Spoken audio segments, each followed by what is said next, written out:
আমি তোমায় বলে গেলাম মা, আমি কুরকুরে চুরি করিনি। আমি ওইটা কুড়িয়ে পেয়েছিলাম দোকানের সামনে। আশেপাশে কাউকে না দেখতে পেয়ে ভেবেছিলাম কেউ হয়তো ফেলে গেছে, তাই প্যাকেটটি তুলে নিয়ে বাড়ি ফিরছিলাম মহা আনন্দে। কিন্তু বুঝতে পারিনি এই খুশির হাওয়া কতক্ষণ আমার জীবনে বইবে। বুঝতে পারিনি এই খুশি আমার জীবনে কোন পরিণতি বয়ে আনবে। বুঝতে পারিনি শেষবারের মতো আমি আমার পক্ষীরাজে চেপেছি। হঠাৎ দোকানদার কাকু পিছন থেকে ডাক দিলে। আমি আমার পক্ষীরাজ থেকে নেমে পড়ি। কাকু কাছে এসেই আমাকে চোর বলে ডাকে। আমি যেন আকাশ থেকে পড়লাম।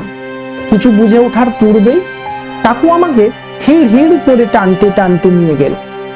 কাকুর মুখে বারবার চোর শব্দটা শুনতে শুনতে আমার কোমল হৃদয়টা বিচলিত হয়ে ওঠে। আমি ভীত হয়ে কাকুকে বললাম, আমি কুরকুরে চুরি করিনি, আমি এটা কুড়িয়ে পেয়েছি তোমার দোকানের সামনে। কিন্তু দোকানদার কাকু আমার কোনো কথাই শুনলেন। আমাকে ভরা বাজারে কান ধরে উঠবোস করালেন। চুরি না করেও আমার মাথায় চোরের বোঝা উঠল মা। লজ্জায় আমার মাথা হেঁট হয়ে যাচ্ছিল। আমি ভাবলাম, পুরানো কুরকুরেগুলি যদি দোকানদার কাকুর হয় তবে তাকে তার দামটা দিয়ে দিই, তাহলে তিনি আর আমাকে চোর বলে ডাকতে পারবেন। কিন্তু কাকু দাম নিলেন।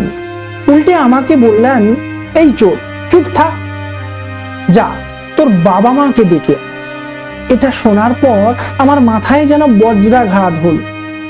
আমার জন্য শেষে তোমরাও অপদস্থ হবে মা। আমার ভীষণ কষ্ট লাগছিল, হৃদয়টা যেন পুড়ে যাচ্ছিল। মনে হচ্ছিল আমি কেন বেঁচে আছি, কেন ভগবানের পূর্বে আমাকে তার কাছে ডেকে নিলেন না। যখন আমি কি করব বা না করব কিছুই ভেবে পাচ্ছিলাম না,